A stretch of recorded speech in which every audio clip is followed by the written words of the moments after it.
Hello students, आप सभी का आपके अपने चैनल संजू वत्स पर हार्दिक स्वागत है। आज हम हिंदी ग्रामर का मोस्ट इम्पोर्टेंट टॉपिक रस करेंगे। इससे पहले हमने कल जो है रस के अर्थ, रस का मतलब, रस का मीनिंग और रस के कितने भेद होते हैं और रस के जो अवयव होते हैं उनको जो है विस्तार से पढ़ा था। आज हम एग्जाम्पल के द्वारा जो है रस के भेदों को विस्तार से पढ़ेंगे कि कैसे समझ आएगा कि किस भेद में कौन सा, मतलब किस पंक्ति में, किस काव्य पंक्ति में, किन पंक्तियों में कौन सा रस है। ठीक है, तो ये रस के बारे में देखिए। हमने कल पढ़ा था रस क्या होता है, जिसमें साहित्य को पढ़कर जो आनंद, साहित्य आनंद को क्या कहा जाता है, रस। जिस साहित्य को पढ़कर हमें आनंद की अनुभूति होती है वो क्या कहलाता है, रस कहलाता है।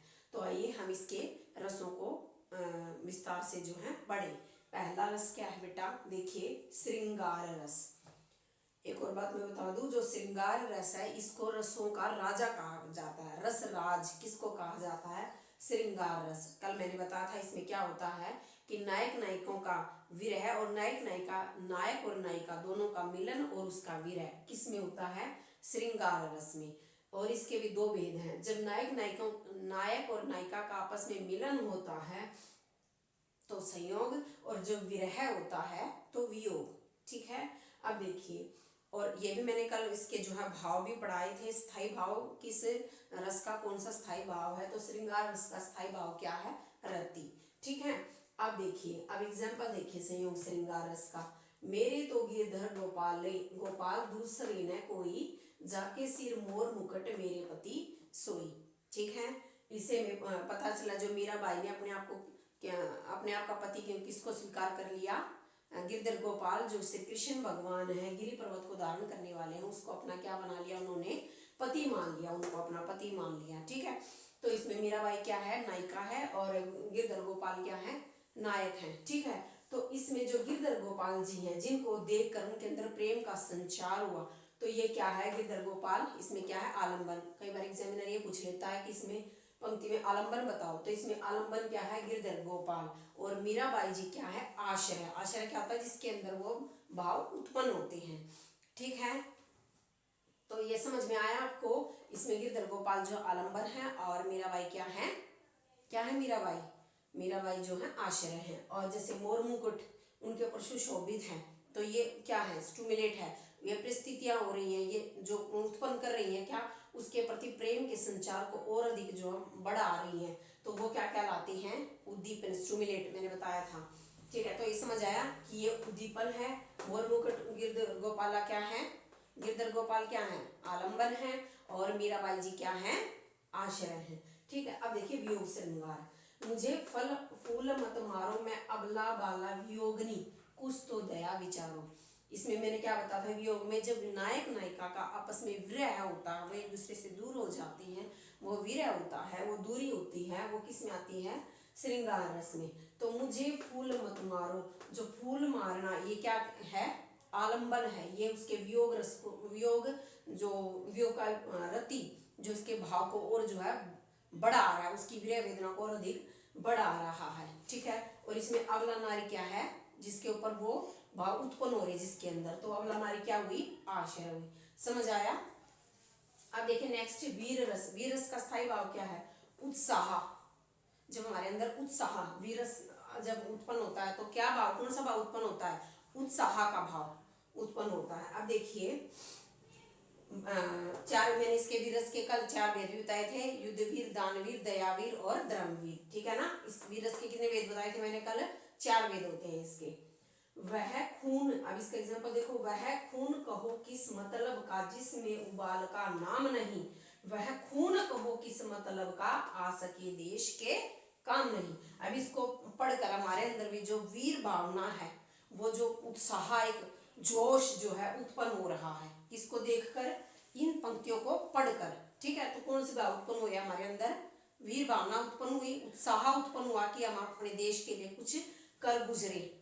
ठीक है, तो कौन सा रस हुआ, इसमें पढ़ने से ही विदित हो रहा है कि इसमें कौन सा रस होगा, वीर रस। अब नेक्स्ट देखिए बेटा, करुण रस। करुण रस मैंने बताया था जो दया से परिपूर्ण, और इसका रति, सॉरी, इसका वो स्थायी भाव क्या बताया था मैंने, शौक।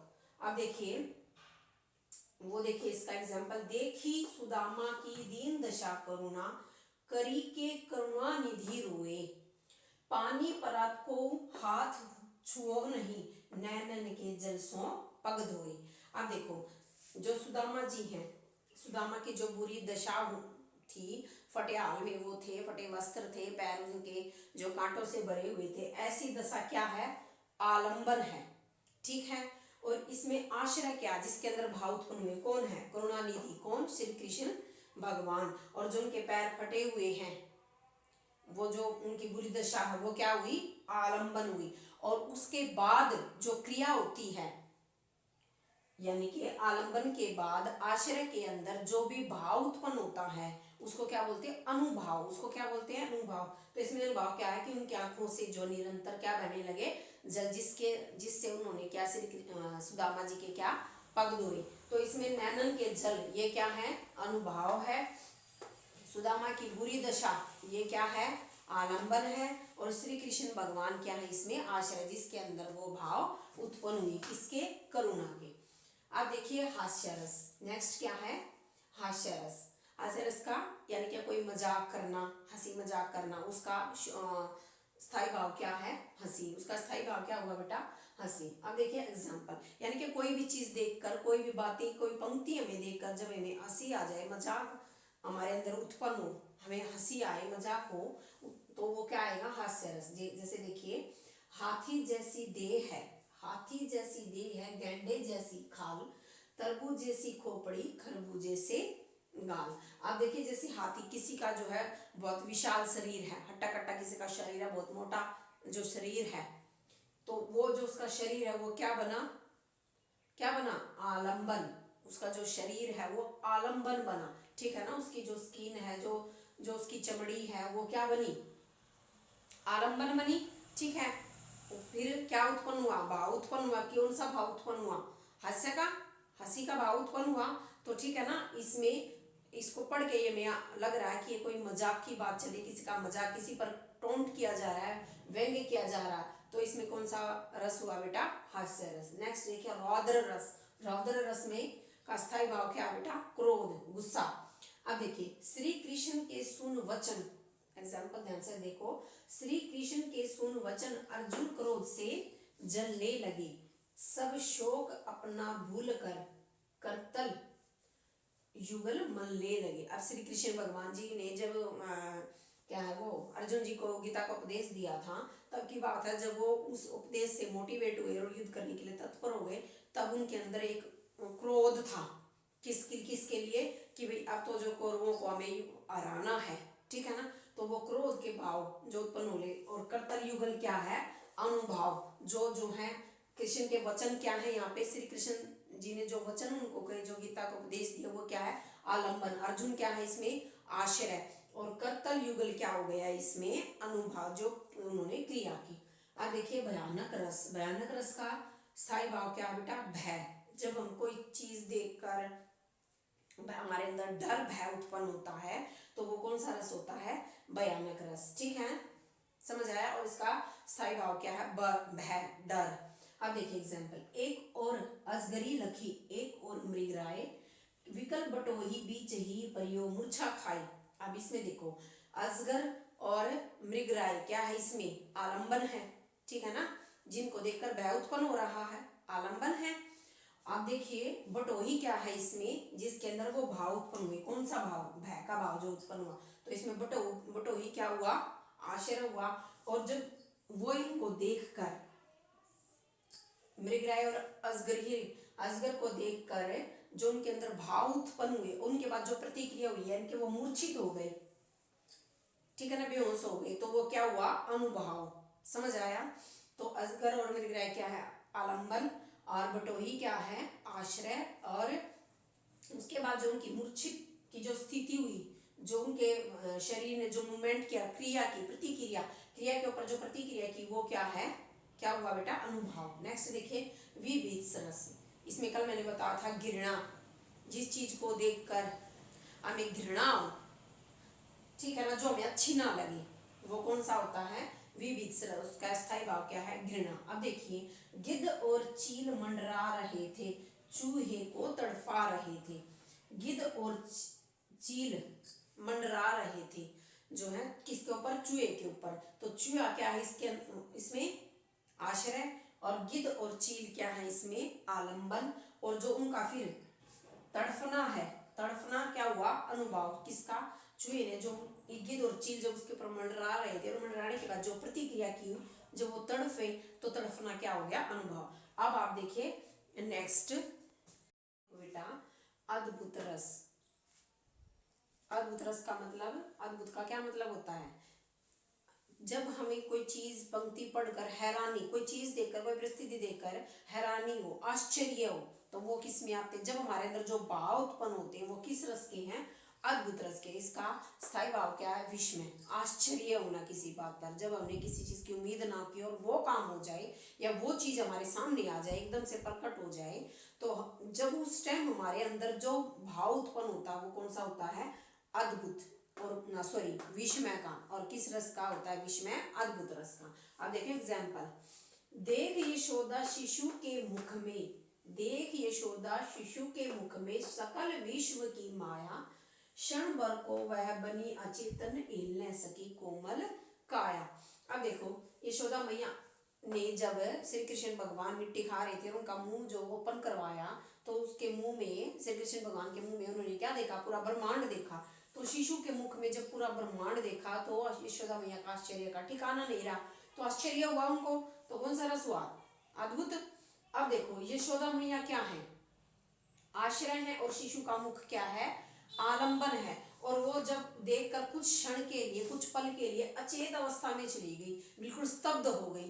तो वो स्तब्ध होना, चेतन होना क्या हुआ, अनुभव हुआ। समझ आया, ये भी पता चल गया। और इसको पढ़ने से भी हमें पता चल रहा है कि आश्चर्य हो रहा है, हैरानगी हो रही है यशोदा मैया को। तो कौन सा अलंकार, कौन सा रस हो गया बेटा, अद्भुत। नेक्स्ट देखिए श्याम, श्याम, वैराग्य की जो भावना जो संत महात्माओं में होती है, वैसी भावना वैराग्य। और इसका एक तो वैराग्य है इसका रति, वैराग्य ना है तो निर्वेद भी बोल देते हैं कई बार, ठीक है। वैराग्य और निर्वेद दोनों इसके क्या है, स्थायी भाव, किसके, शांत रस के।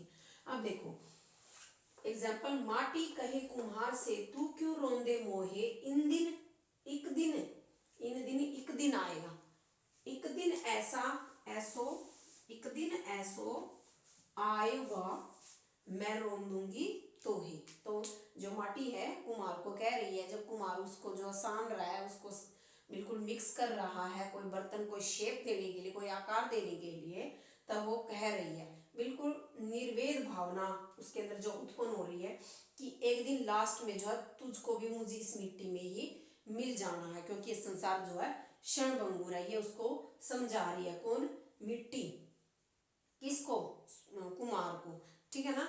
तो ये समझ आया, पढ़ने से वो बता रही है कि इस संसार की जो नश्वरता के बारे में बिल्कुल शांत भाव से निर्वेद होकर जो क्या बता रही है, इस संसार की नश्वरता बता रही है, इस संसार की क्या बता रही है, कि अगर मिट्टी, मिट्टी कह रही है कि तू मुझे क्या, मेरे साथ क्यों ऐसा दुर्व्यवहार कर रहा है, मुझे क्यों तू कुचल रहा है, एक दिन ऐसा आएगा, एक दिन ऐसा आएगा कि जब तू ही इस मिट्टी में जो है मिल जाएगा। समझ आई, समझ आ रहा है। तो ये अलग से पढ़ने से ही पता चल रहा है। तो ये कौन सा है, शांत रस। नेक्स्ट देखिए भक्ति, ये तो इसके मुख्य जो 9 रस, कुछ दो इसके जो अन्य रस हैं वो देखिए। पहला भक्ति, भक्ति से ही नाम से इंडिकेट हो रहा है, जब भगवान के प्रति हमारे अंदर श्रद्धा उत्पन्न हो जाती है, तो श्रद्धा इसका क्या है, रति है, सॉरी श्रद्धा क्या है, इसका स्थायी भाव है। अब देखिए इसका एग्जाम्पल, मोही लागी लगन गुरु चरणन की, चरणन बिन कुछ वो नहीं भावे, जग माया सब सपनन की। तो इसमें क्या दिखाया जा रहा है, कि गुरु चरणन की, संसार बता रहा है कि संसार तो मिथ्या है, झूठा है, और मुझे तो जो गुरु चरणन की प्यास लगी है, गुरु चरणन में जो है मैं तो अपने आप को समर्पित कर रही हूँ, अपने आप को लीन करना चाह रही हूँ। तो ये भक्ति भाव दिखाया जा रहा है गुरु के प्रति। और इस संसार को जो क्या बताया जा रहा है, एक सपना, मिथ्या बताया जा रहा है इस संसार को। तो और भक्ति भाव दिखाया जा रहा है अपने गुरु के प्रति। तो कौन सा रस है, भक्ति भाव, ठीक है। और इसका जो भक्ति रस में कौन सा होता है, श्रद्धा, स्थायी भाव। अब देखिए वात्सल्य, वात्सल्य मैंने कल बताया था कि वात्सल्य प्रेम का प्रतीक होता है, लेकिन ये प्रेम बड़ों का छोटे के प्रति होता है। वैसे माता पिता का होता है, स्पेशली माता के उसमें ही आता है, लेकिन वात्सल्य रस हमेशा जो जितने भी बड़े होते हैं, बड़ों का जो छोटे के प्रति प्यार होता है, प्रेम होता है, वो किस रस में आता है? वात्सल्य रस में। और संतति इसका जो क्या है? स्थायी भाव। अब देखिए, उठो लाल अब आंखें खोलो, उठो लाल अब आंखें खोलो, पानी लाई हूं मुंह धो लो। उठो लाल अब आंखें खोलो, उठो लाल अब आंखें खोलो, पानी लाई हूं मुंह धो लो। तो दिखा जा रहा है ना माँ का और बच्चे का जो है प्रेम इसमें विदित हो रहा है, मतलब क्या इंडिकेट कर रहा है माँ और बेटे के प्रेम को, कि माँ जो है बड़े प्रेम से परिपूर्ण होकर अपने बच्चों को जो है उठा रही है। तो माँ बेटे के प्रेम को दर्शा रही है, तो कौन सा रस होगा? वात्सल्य रस। आई थिंक आपको जो है ये रस बहुत अच्छे से समझ आए होंगे। आप बहुत सारे एग्जाम्पल लेके, कोई एग्जाम्पल का, मेरा एक एग्जाम्पल देने का पर्पस यही था कि आपको जो है ये क्लियर हो जाए, कॉन्सेप्ट क्लियर हो जाए। आप एग्जाम्पल इसमें कुछ भी लिख सकते हो, कोई गाना है, कोई श्लोक है, कोई गीत है, आप इसमें कुछ भी, कोई पंक्ति है, कोई अनमोल वचन है, कुछ भी आप इसमें लिख सकते हो। जरूरी नहीं है कि आप यही पंक्तियां लिखे, जो आपको इजी लगे आप उसमें लिख सकते हो। बस आपको शर्त यह कि वो कॉन्सेप्ट क्लियर होना चाहिए, आपको पता होना चाहिए कौन सी पंक्तियां जो है किस रस में विद्यमान होंगी। और इससे पहले जो मैंने पहली वीडियो में आपको जो है सभी रसों के जो क्या स्थायी भाव बड़े अच्छे से समझाए थे। पहले आपने अगर वो वीडियो नहीं देखी है तो पहले आप वो वीडियो देखिए, फिर इसके बाद जो है इस वीडियो को देखिए, तो आपका जो रस के प्रति जो डर है वो समाप्त हो जाएगा, खत्म हो जाएगा, और आपको रस बहुत अच्छे से समझ आ जाएंगे, आपको उनको रटने की जरूरत नहीं पड़ेगी। अगर आपको मेरी वीडियो यूजफुल लगती है तो प्लीज़ मेरी वीडियो को लाइक, शेयर एंड सब्सक्राइब कीजिए। Thank you.